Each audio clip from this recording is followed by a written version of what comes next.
Nikki Bray is such a familiar name for many Rhema listeners, having been a regular contributor to the station with Family Life. Now she's written a book.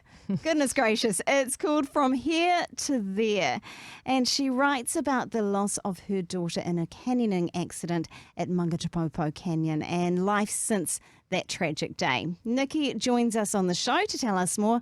Welcome. It's so good to have you here. Oh, it's lovely to be here, Diane. Yeah. So, I mean, let's go back to 2008. And, I don't know what it would be like to have to relive that time. But can you tell us about the day that you lost Natasha and the impact of that on you and your family? Oh, that's a big question. Oh, sorry. I'm sorry. That's a massive one. Yeah. Going back to that day, gosh, well, I mean, it really wasn't unfolding for us until the evening. So, I mean, the weather had been really, I don't know if people remember, but the weather had been so bad for days. Right. And it was on the Tuesday, and I actually remember in the afternoon picking up our other two kids from school and the weather being torrential, and actually going home and phoning my friend, who's Jeanette McLean, and she worked in the office at the time, and her son Tony, of course, was the teacher on the trip. And I remember saying to Jeanette, "Oh, are you concerned?" Because I was a bit concerned. And she said, "Yeah, but, Tony knows what he's doing and everything will be okay," and stuff like that. So we, both of us, sensed something a bit funny then. And I don't know whether that's just your mother's heart or whatever.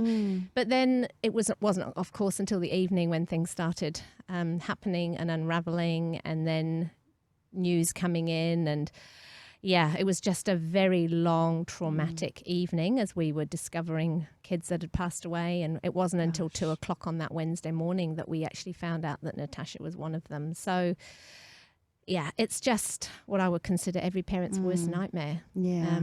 So yeah, I mean, massive. Massive, yeah. How do you go from, I think no parent expects to bury their child, do we? Especially not in our Western world. So the impact on our family and on all those other families is huge. And of course, it's different for every family. You will go through grief differently. You will process it differently.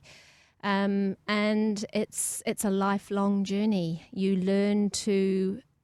have to learn to embrace the loss. We did a lot of struggling with God and where he was in all of this. I did a lot of processing, ranting, angry, upset, disappointed, bitter, all those things, but you get to the other side. And I think I would say that, because of course Andy's passed away since then as well, so I would say that me and my other two kids are in a healthy place, having been through a lot of grief. You talk about the loss of Andy as well, and, throughout your life you've also faced many challenges. So how do you remain hopeful? I mean, I guess that's probably what a few people are listening in today thinking.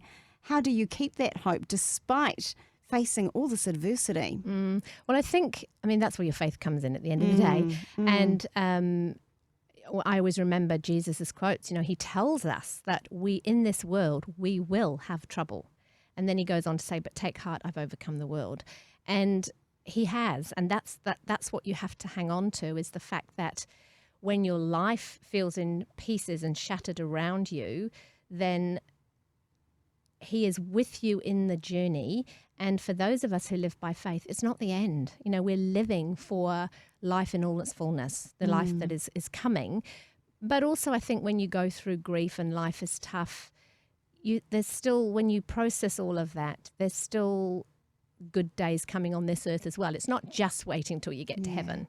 And so I think for me, it was just leaning heavily into the fact that God was journeying with me throughout the whole thing. And my faith got stronger through it. I think I had a strong faith anyway, but of course the doubts and everything still come in.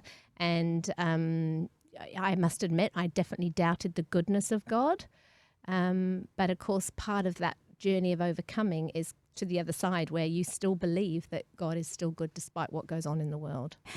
The book is going to be launched very soon in Auckland. Tell us about this and how people can get a hold of it. Okay, so I'm doing a book launch. Actually, it's an invitation-only book launch on Wednesday evening. But then it can be available, I think, from Sunday onwards. And it can be purchase through my website, which is nikkibray.co.nz.